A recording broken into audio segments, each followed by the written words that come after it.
Orazdurdyýew 1969 ýylyň 6-njy iýunynda Mara welaýatynyň Ýakaçak etrafynda ýerden bolýar.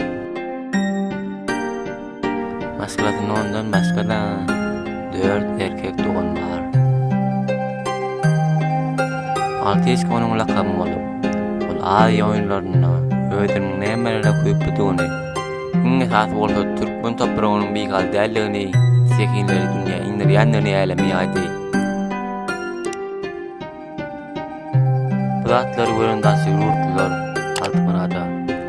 Eger öýd urtlarynyň adyndan çykyş etse, din zatlaryny beljekdigini aýdanlarynda Altymyrat namly hem kesitli. Mendiňe türkmen ýaşyl tuğunyň astynda çykyş ederin diýipdir. Çünki Altymyrat türkmenin mukaddес halal duýdan iýip kemale gelen.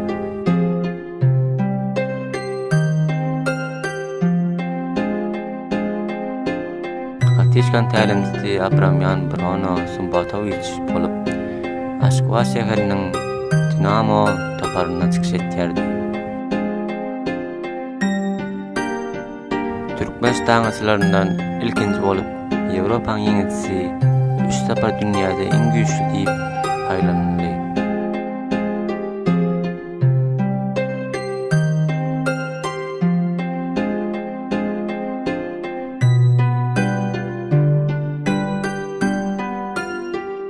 Altymyrat 66 we 72 kilogram aralykda çykyş etdi.